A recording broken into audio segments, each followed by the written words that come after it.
आगरा के लाल किले में बाबा साहब अम्बेडकर को सुना था ये कहते हुए कि मेरे पढ़े लिखे समाज के लोगों ने मुझे धोखा दिया। ये बात दीना बाना साहब वहाँ सुन रहे थे और उन नालायक बाबा साहब अम्बेडकर ने जिन लोगों को नालायक, पढ़े लिखे लोगों को नालायक और गद्दार और धोखेबाज कहा, उन लोगों को सामाजिक ईमानदारी के तहत उन लोगों में चेतना पैदा करने के लिए उन्होंने प्रण लिया और 1978 में बामसेफ नाम का संगठन बनाया। अब अम्बेडकर का परिनिर्वाण हो गया था, उसके बाद ये मूवमेंट कहीं भी नजर नहीं आ रहा था। शोषित वंचित पीड़ित जो दबाए गए लोग थे उनकी हक की आवाज़, उनके हक अधिकारों को सुरक्षित करने के लिए उनकी कोई ऐसा सामाजिक संगठन नहीं था। एक बाबा साहब अम्बेडकर द्वारा जो पार्टी बनाई गई थी उस पर भी कब्जा कुछ लोगों के द्वारा कर लिया। जरूरत है इस ठेका प्रथा के खिलाफ भी, इस निजीकरण के खिलाफ भी आंदोलन करने की और इसके खिलाफ एक बुलंद आवाज करने की, ताकि जिस तरह की गुलामी हमारे लोगों में ये थोपी गई है, ये बनाई गई है, इस गुलामी से लोगों को बाहर निकालने की जरूरत है। और साथियों, जो हक अधिकार आज हमें मिले, जिनकी बदौलत आज हम सादर संपन्न हुए, नौकरी में आए, वकील बने, जज बने, डॉक्टर बने, ये साथियों ये संघर्ष, ये अधिकार ऐसे नहीं मिले। 108 साल के संघर्ष के बाद हमें ये अधिकार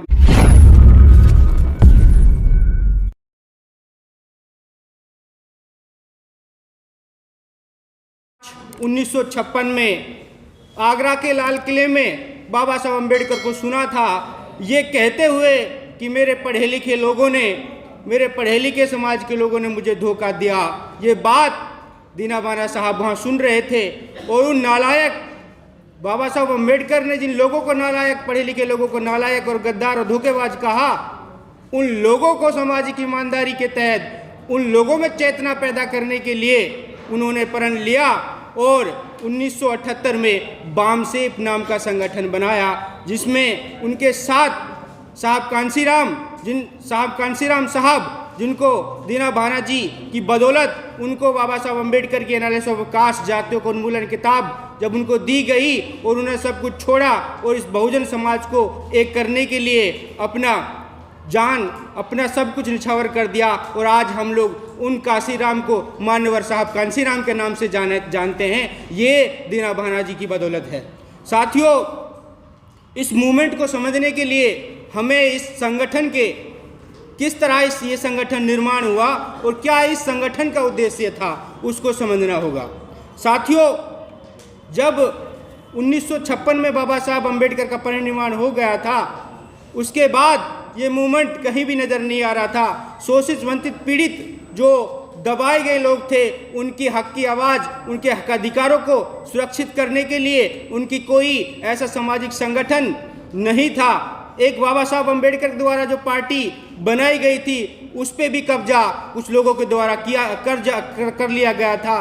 तब जाकर दीना बाना, वाल्मीकि जी, डी.के. खापड़े साहब और मान्यवर कांसीराम साहब के द्वारा एक पौधा लगाया गया जिसको बामसेफ के नाम से आज देश ही नहीं दुनिया के लोग लगभग 45 कंट्रियों में आज बामसेफ काम कर रहा है। और वो पौधा जो मान्यवर दीना बाना जी के द्वारा, डी.के. खापड़े साहब के द्वारा लगाया गया था, आज उसकी जड़ें भारत के हर जिले में, हर प्रांत में, हर ब्लॉक में, हर तहसील में पहुंच चुकी हैं और ऐसा आज वो ब्रांड बामसेफ बन गया है। साथियों, इस ब्रांड को जो उद्देश्य निर्धारित किया गया था उस उद्देश्य की पूर्ति जब तक नहीं हो जाती, जब तक हमें बैठना नहीं है, क्योंकि इन तीनों लोगों ने एक उद्देश्य निर्धारित किया था, एक उद्देश्य को लेकर इस संगठन का निर्माण किया था। वो उद्देश्य हमें अपने जहन में रखना होगा। वो उद्देश्य उन्होंने रखा था कि हमें जो हमारे मूल निवासी बहुजन महापुरुष चाहते थे, समता, समानता, बंधुत्व, न्याय पर आधारित एक समाज और राष्ट्र का निर्माण करना, उसको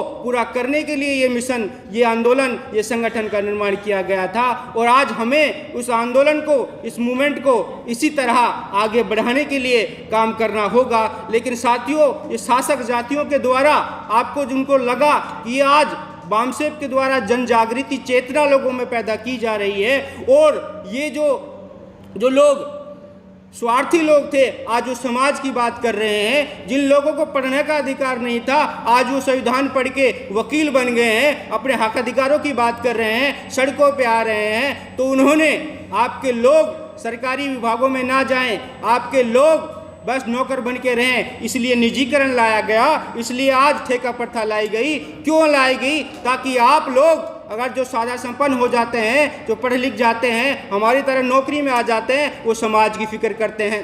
क्योंकि साधन संपन्न होने के बाद आदमी के पास टाइम भी होता है, नौकरी के बाद उसके पास बुद्धि भी होती है, उसके पास एक विजन भी आ जाता है कि मुझे समाज के लिए कुछ करना है।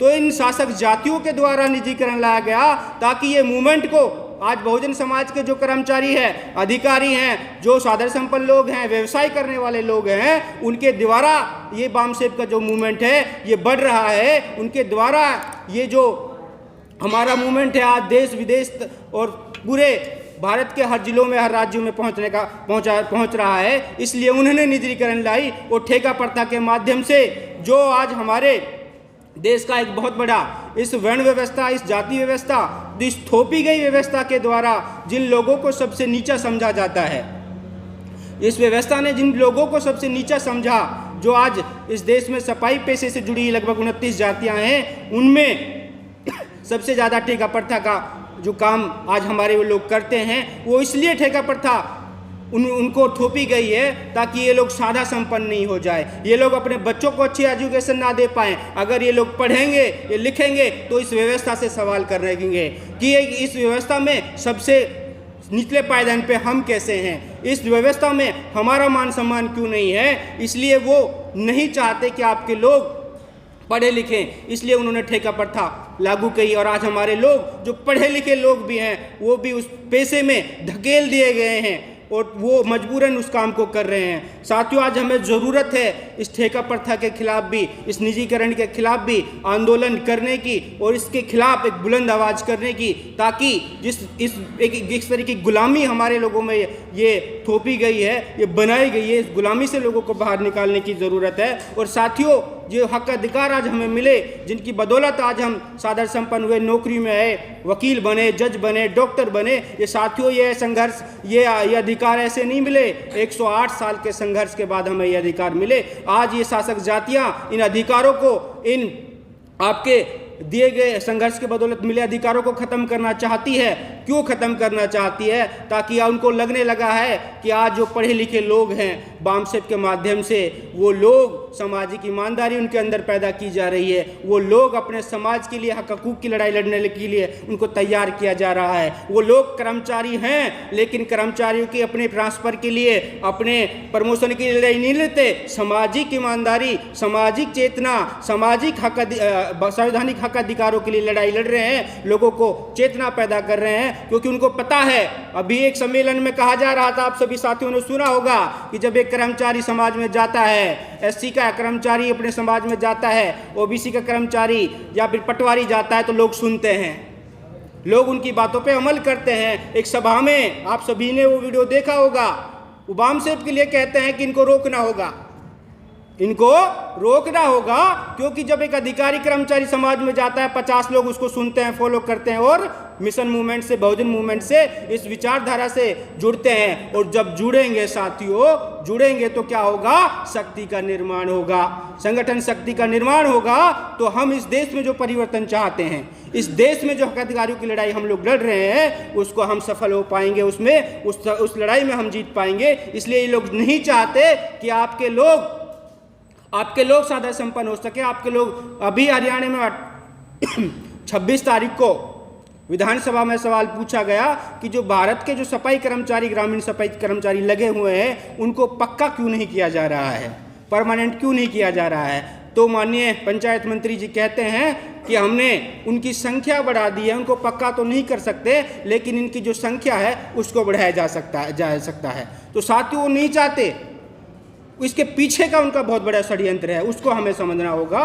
क्योंकि हमारे जो लोग उस तबके से हैं, उस व्यवस्था में सबसे निचले पायदान पे हैं, इस व्यवस्था के खिलाफ वो खड़े ना हो जाएं, इस व्यवस्था के खिलाफ वो आंदोलन नहीं कर रहे हैं, इसलिए उनको उसी स्तर पे रखने की उनकी षड्यंत्र है, जिसको हमें समझना होगा और इस समझ के समाज के लोगों को समझाने की ज़रूरत है। साथियों, संगठन शक्ति से ही हम जो एक बामसेब का जो उद्देश्य है, संगठन शक्ति के माध्यम से उसको हम लोग प्राप्त कर सकते हैं। और संगठन शक्ति कैसे हम लोग हासिल कर सकते हैं, किस तरह संगठन शक्ति का निर्माण किया जा सकता है। साथियों, जो कार्यकर्ता हैं, बामसेब या भारत मुक्ति मोर्चा या सहयोगी संगठनों के जो कार्यकर्ता हैं, उनकी के द्वारा महापुरुषों के आंदोलन और जिनको जो काम दिया गया है संगठन के द्वारा, अगर हम लोग करते हैं तो वो कार्य करता है। और आज हमें प्रण लेके भी यहाँ से जाना होगा। अगर सही मायने में हम महापुरुषों की जन्म जयंती, हमारा उद्देश्य जन्म जयंती दीना भाना साहब की जन्म जयंती या डीके खापड़े जी को स्मृति दिवस मनाना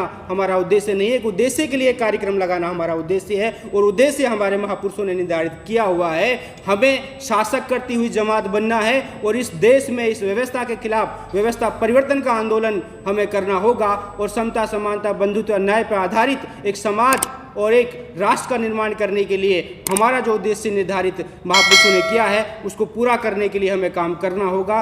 साथियों, क्योंकि जो यहाँ वामसेप और भारत मुक्ति मोर्चा अन्य सहयोगी संगठनों के कार्यकर्ता भी हैं, तो उन कार्यकर्ताओं से मैं बस एक अपील और अनुरोध करने के साथ अपनी बात को ख़त्म करूँगा। साथियों, जब हम समाज में जाते हैं, आप अपने आंदोलन को लेकर समाज में जाते हैं, अपनी विचारधारा को समाज में लेके जाते हैं, तो जिस व्यक्ति से आप मिलते हैं वो आपका वेल विशर बनता है, वो आपका समर्थक बनता है। आपकी विचारधारा को, आपके संगठन को, आपकी आइडियोलॉजी को वो समर्थन करता है। सबसे पहले समर्थन के बाद वो आपके इस आंदोलन को गति देने के लिए, आपके कार्यक्रम को सफल बनाने के लिए आपको डोनेशन देता है, आपको जन निर्माण आंदोलन निधि देता है। इसका मतलब वो आपका डोनर बनता है। डोनर के बाद आपकी जिम्मेदारी बनती है कि हम उसे काम करने के लिए प्रेरित करें, उसे कार्यकर्ता बनाएं। जब कार्यकर्ता वो बनेगा, काम करेगा, उसको फिर संगठन के द्वारा पदाधिकारी बना दिया